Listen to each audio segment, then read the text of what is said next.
And this is the situation that we face in this world. People who are infinite consciousness operating at the level of body consciousness.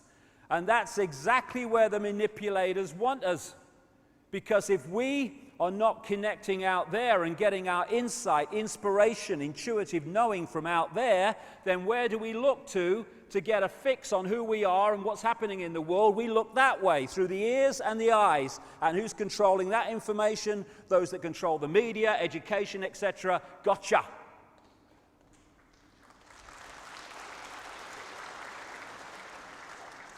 The body, I call it a genetic spacesuit. And it's kind of funny. You know, if you were on the moon with someone and an astronaut started thinking he was his spacesuit, I mean, crikey, can you imagine? Hey, Houston, we've got a problem. Bill thinks he's his spacesuit. He's bloody mad because he's not his spacesuit. Yeah, but we think we're our spacesuit. And what would there be in that situation on the moon? There would be chaos. Well, that's why there's chaos here, because we believe we're our spacesuit. That's what makes racism so insane. It's like saying, oh, I'm better than you because my spacesuit's different color. Bloody ridiculous. But the cutting edge of human knowledge, so why should I complain? We are consciousness working through the body. Now, I got a real amazing feeling for this about 2 years ago, just before I last spoke here, when my mother died, Barbara. And I went along to the funeral, obviously, and my brother had organized it. And he said to me, do you want to come and see your mum while in the mortuary or at the funeral parlor? And my immediate reaction was, no, I remember as she was, because it's just a body anyway. But something said, no, go. And for some reason in my life, I've never come across, the first time I've seen a dead body was my mother. And I turn up, and I walk in this room, and there's this body in this coffin, this open coffin. And I know it sounds ridiculous, but it was dead. There was no bloody life there whatsoever. Dead, unbelievably dead, took me aback dead. And next to it was this picture, which my brother had blown up, which was going to go and be used in the funeral, which it was. And there was my mother's absolutely dead body, and there was this picture of my mother absolutely full of life, full of energy, full of sparkle. And I stood there, and I could see in those two images what life is, what consciousness is, because that was alive, that was dead. We are consciousness, and we've got confused. And in identifying who we are with the body, we've seriously buggered up our sense of perception and therefore our ability to be free. The energy that or the reality that we are experiencing, that we apparently see with our eyes, is just a frequency range. That's all it is, and it is minute. What we call visible light. According to current mainstream science, the electromagnetic spectrum is 0.005% of the energy known to exist in the universe. 0.005%. And visible light, which is the only frequency that our eyes can decode into this reality, is a fraction of the 0.005%. We are basically visually blind in terms of what exists in the same space that we're experiencing. It's just a television, holographic television station we're experiencing. Tiny frequency range, visible light that we are experiencing. And what we are is, at this level, receiver transmitters of information. And the range of frequencies that we are accessing decides the range and perception and awareness of reality that we experience. So the more you can close down the range of frequencies that we are accessing, the more you close down the perception and the sense of infinity of the people you are targeting. The body's a biological computer.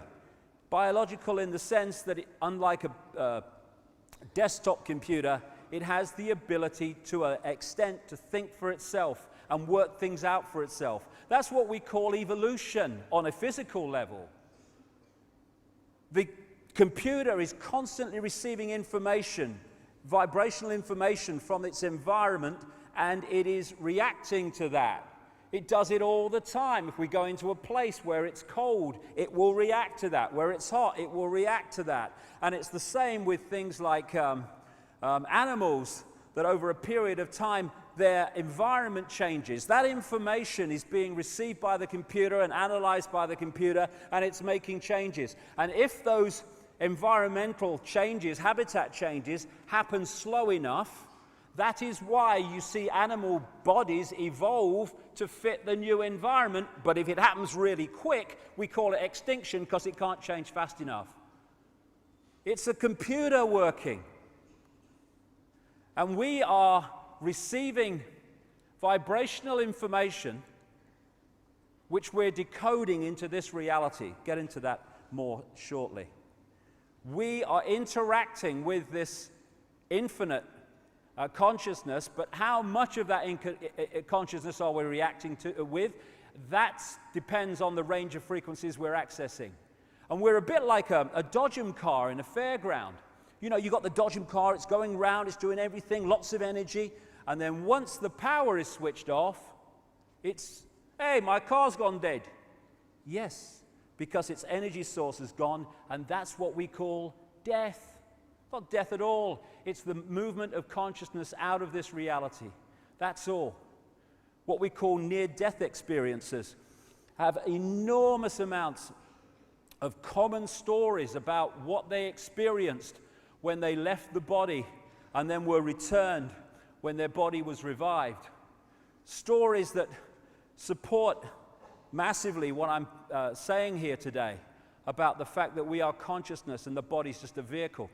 They talk about going through the tunnel into another reality and how limitation disappears, how the emotional intensity disappears, because a lot of that emotional intensity, if not all of it, is body consciousness. This is what one near-death experiencer said about what he experienced when he left the body. Everything from the beginning, my birth, my ancestors, my children, my wife, everything comes together simultaneously. I saw everything about me and about everyone who was around me. I saw everything they were thinking now, what they thought then, what was happening before, what was happening now.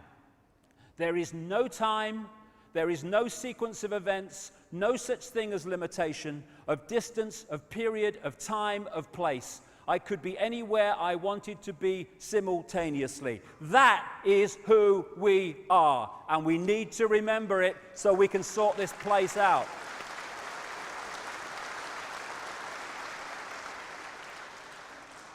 What do you mean there's no time? That's stupid. Oh, right. So, manufactured time is on my wrist. If I cross a certain invisible point in the world, I enter yesterday or tomorrow. Ridiculous. It's a decoding illusion, time and sequence. As William Blake said, to see a world in a grain of sand and heaven in a wild flower, hold infinity in the palm of your hand and eternity in an hour. Everything is everything else happening at the same time. It's a decoding process. If you are watching a film, movie, on a DVD on the telly, where you are in the movie, you think is the present. The scenes in the movie you just left or watched is your past, and the scenes you've not seen yet are your future. But all of them still exist in the same moment that you're experiencing what you perceive to be the present. And if you run back, bingo, you're in the past, you run forward, you're in the future. No, you're in the same now. As H.M. Tomlinson said, we see things not as they are, but as we are, because as we are decides how we decode reality. And this conspiracy might play out as banking scams and political scams. Yes, it does, and we should know that. But this conspiracy is about manipulating our sense of who we are so we decode what they want us to experience. And what that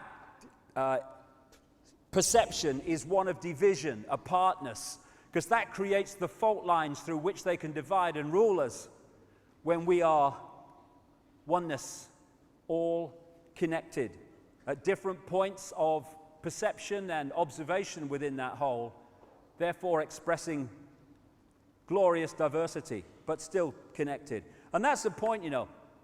I understand it. When you're talking about oneness, people think that it's like everyone therefore becomes one clone blob, like this.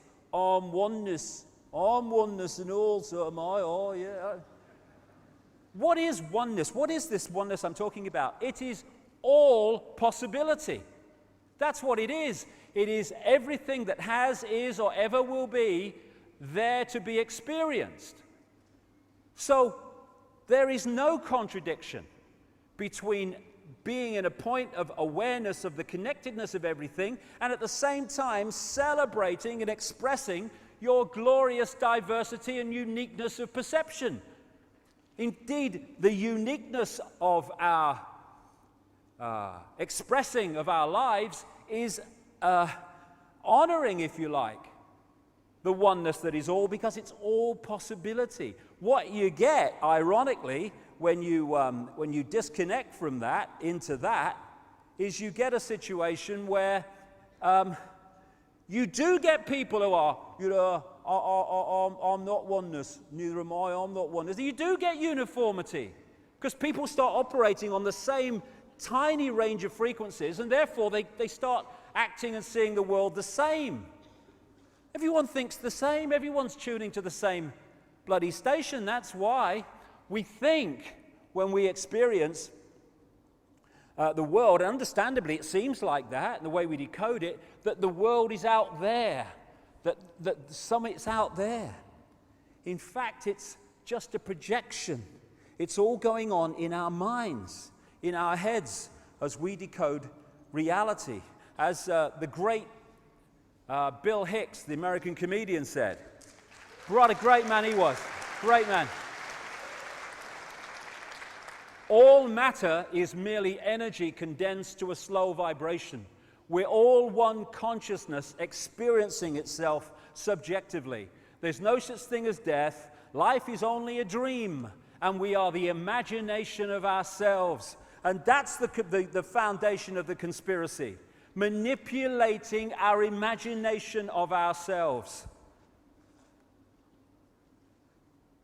Infinite love is the only truth. The existence of an infinite consciousness is the only truth. Everything else is illusion. Everything else is the imagination of that consciousness made manifest and experienced. This is who we are. This is what we think we are. We think we're the body that we see in the mirror. Humans are a software program. It's like playing on the computer a certain piece of software. We call it genetic inheritance and all that stuff. And from that, we get what we call personality. We get all the other genetic traits, and we think they're who we are. It's a software program. Cultures, different cultures, they're software programs. Nothing wrong with them. Love them, experience them. Illusions only control you when you think they're real. When you know they're illusions, play with them, have a laugh. But they're software programs. We're not human. That's our experience. It's not who we are. Even my body's the same. Even mine. Lost a bit of weight, you know. Been off the booze for 3 months, that's why. This is an article in the San Francisco Chronicle. DNA is a universal software code. From bacteria to humans, the basic instructions for life are written with the same language. Even the cutting-edge of mainstream science is now beginning to turn its mind to the fact that this is computer, and this may well be a illusory, almost computer game. If you look at the codes that make up DNA, A, C, G, and T, or in my case, G and T, G and T, G and T. Oh, no, I've given up. I gave it up 3 months ago, sorry. These 4 codes, depending on where they are in relationship to each other, decide so many things. They decide if your body's a mouse or if it's a human. And the difference in the coding compared with the difference in how it expresses itself in the different physical form is minimal. And if you look at those codes in the Matrix movies, very, very similar, because the principle of that movie is correct. On one level, we are a digital, energetic construct operating beyond human sight. And the reason now they're talking about what they call human-computer interface, where they can get the computer to be worked by the brain without any movement of the hands, is very, very simple. They're connecting 2 computers. One immensely, staggeringly more advanced than the other, but still the basically same principle. What they don't tell us is that's how it is. When you look at the human body from a point of view of a computer, it ticks almost every box. Well, it does tick every box I've come across so far. When the computer has a virus and it gets out of control and eventually it won't switch on, what do we say? My computer's dead. Why? Because it cannot connect to its energy source. What do we say when people die? We say the body's dead, the computer's dead, the energy source is left. That's why. We talk about putting computers into sleep mode, where they just tick over and slow down and shut down to a very large extent. So do we. Then we've got Norton antivirus and all these other antivirus technologies. And what do? They are programmed to attack viruses and threats to the body, to the PC computer, desktop computer's functional system. We've got a Norton antivirus. We call it the human immune system. Does the same basic principle, because it's a computer.